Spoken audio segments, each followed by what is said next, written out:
Oi, gente. Vocês devem estar sabendo da pesquisa Quest que mostra o crescimento de Bolsonaro em São Paulo, no estado de São Paulo, e mostra que agora Lula e Bolsonaro estão em empate técnico.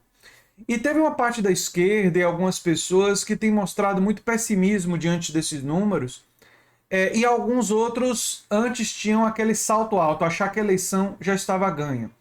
E eu vou sugerir para vocês, nesse vídeo, analisando os números com vocês, que nós não devemos nem entrar nessa onda pessimista, que olha, o jogo virou e tal, e Bolsonaro vai ser reeleito, nem estar naquela onda que já ganhou. Não, vai ser necessária muita luta esse ano, mas também não é como se o jogo tivesse caminhando para ser perdido, longe disso. São números que precisam ser compreendidos e eu vou fazer isso com vocês nesse vídeo. Vamos lá. Lula estava no primeiro turno com 37% e Bolsonaro estava com 32%. Lula se manteve com 37% e Bolsonaro subiu de 32% para 35%, produzindo o empate técnico. Antes, no segundo turno, Lula tinha 46%, caiu para 44%, Bolsonaro tinha 37%, subiu para 40%. Deixa eu ver exatamente, se eu não me engano, esses são os números. Exatamente, Bolsonaro subiu para 40% e Lula caiu para 44%, ou seja, Lula ainda ganha em São Paulo no segundo turno. Por que isso aconteceu? De onde vem essa mudança nesses números, sendo que os outros candidatos a mudança foi menor? Bem, parte dessa mudança tem a ver com a chamada PEC Kamikaze, a PEC das bondades. As pessoas começaram a receber, eu não gosto desse PEC das bondades, para mim é a PEC do estelionato eleitoral, né? Porque só vai até dezembro e claramente foi feita para conseguir votos. E eu disse para vocês nos meus vídeos sobre essa PEC que ela, quando ela começasse o dinheiro a ser distribuído, que ela iria influenciar parte da população. E já tem números que parte da população que recebe o Auxílio Brasil, a aprovação de Bolsonaro, a intenção de voto em Bolsonaro, teve um crescimento.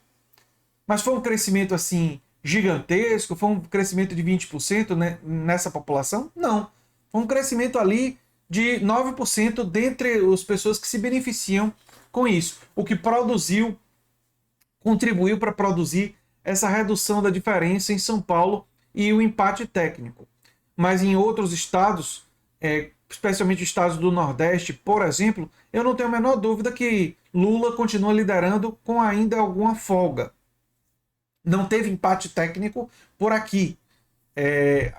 Quando saírem as pesquisas, provavelmente elas vão demonstrar exatamente isso, porque a diferença de Lula no Nordeste era muito maior do que a diferença era em São Paulo. Isso precisa também ser levado em conta. Mas um outro fenômeno que seguramente vai começar a acontecer cada vez mais progressivamente e que precisa ser compreendido pela esquerda é que parte do voto de direita que estava pulverizado, buscando encontrar uma alternativa a Bolsonaro, ou seja, um voto que nunca iria para Lula, nunca iria para Ciro, mas que poderia ir para Moro, para Dória, tá, em parte em Simone Tebet. Esse voto de uma direita liberal, não é? Que estatisticamente não é muito grande, não é um percentual assim muito significativo, mas existe uma direita que meio que se decepcionou com Bolsonaro, que fez com que Bolsonaro caísse em determinado momento para menos de 30% de intenção de voto. Essa direita, a proporção que vai percebendo que o candidato que vai ficar da direita na eleição é o Bolsonaro, parte dessa direita retorna a Bolsonaro, volta para Bolsonaro. Não totalmente, não são todos, mas parte dessa direita vai fazendo a recomposição a partir do momento que percebe que não tem outra alternativa em seu campo. Tem a Simone Tebet ali, mas eles começam a avaliar, e isso é bem típico do brasileiro, a avaliar os candidatos que têm chance de ganhar. E quando eles olham para Simone Tebet com um percentual muito pequeno, esses eleitores tendem a desistir da Simone Tebet e ir para o candidato do campo deles que tem mais chance. Esse é um fenômeno que provavelmente vai acontecer no campo democrático com Ciro Gomes e Lula. Ou seja, se chegar perto da hora da votação e Ciro não tiver crescido, se Ciro continuar ali entre 7% a 10%, parte dos eleitores, não são todos, e nem eu estou dizendo que devem fazer isso, mas isso é o que se espera conhecendo o processo eleitoral. Parte dos eleitores de Ciro vão fazer uma avaliação matemática, vão olhar que as chances de Ciro estar no segundo turno são muito pequenas e vão antecipar o voto que eles dariam no segundo turno no primeiro. Então, essa migração para Lula também tende a acontecer em um determinado momento, e as pesquisas mostram que mais de 60% dos eleitores de Ciro em um segundo turno votariam em Lula. Existe mais unidade ali e por isso essa migração mais próximo da eleição é uma possibilidade. O que é que eu tenho a dizer objetivamente sobre esse movimento do Bolsonaro? Era esperado, com a PEC aprovada e o dinheiro chegando, a uma movimentação que iria reduzir um pouco a vantagem. É sempre bom lembrar que a eleição não está ganha, que nós temos que lutar, e é por isso até que eu peço a vocês que compartilhem o meu vídeo, que ajudem o canal a crescer, porque a gente vai junto, nós vamos juntos nessa luta contra o bolsonarismo, e vocês ajudando o canal, vocês estão ajudando nessa luta, então isso é importante. E é importante também perceber que a gente não deve desanimar. Olhem os cenários de segundo turno. Em todos os cenários de segundo turno nacionais, dificilmente Bolsonaro ultrapassa 41%, 42% das intenções de voto. O que significa que, quando você olha para o nível de rejeição do Bolsonaro, a eleição hoje está muito mais para Bolsonaro ser derrotado do que Bolsonaro vencer. Mas a gente nunca deve entrar, isso é muito importante dessa pesquisa da Quest, que indica o empate técnico, no salto alto, na coisa que a eleição já ganhou, que nós já estamos vitoriosos, que o bolsonarismo foi derrotado.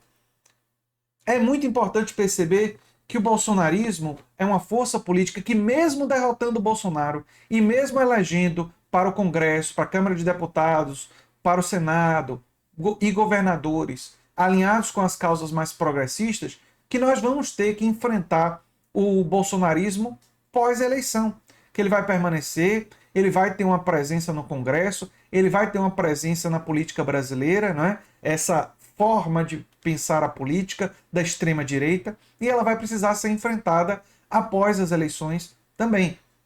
Nós vamos precisar pensar em formas de enfrentar essa maneira de fazer política depois das eleições. E precisamos agora, durante esse período de campanha, focar todas as nossas energias em derrotar o bolsonarismo. Não podemos ficar acomodados e achar que porque as pesquisas indicam que a chance é grande do bolsonarismo ser derrotado, que a gente pode se acomodar. A previsão que eu tenho para vocês é de muita luta nos próximos meses, muita luta num eventual segundo turno que pode ou não acontecer, nós não sabemos ainda, e luta depois da eleição. Porque depois da eleição nós vamos ter que manter a mobilização alta, por um lado, para pressionar o novo governo eleito, esperamos que seja do campo progressista, para fazer as reformas que são necessárias, as reformas estruturais que são absolutamente emergenciais, são uma necessidade histórica do Brasil, e nós vamos ter que atuar nessa pressão. E nós vamos ter que continuar o processo de convencimento gradual das pessoas a abandonarem o pensamento da extrema-direita. E esse é um projeto, essa é uma luta de décadas. Né? Não é uma luta que vai acabar agora. E a gente precisa ter resiliência, a gente precisa ter energia para ter clareza disso e continuar nessa luta. E por um lado, essa pesquisa da Quest mostra isso com clareza, né? Que não é como se a fatura já tivesse liquidada. Algo que eu sempre disse para vocês desde o início, que as pesquisas começaram a mostrar grande vantagem para Lula no âmbito nacional. E é o que eu tive que falar sobre isso. Eu sou André Teixeira Jacobino, canal Nova Máquina do Tempo. Se você gosta do que a gente faz, se inscreve, dá um like, compartilha. Quem sabe se torna membro ou apoiador do canal. Um abração e até o próximo vídeo. Tchau, tchau.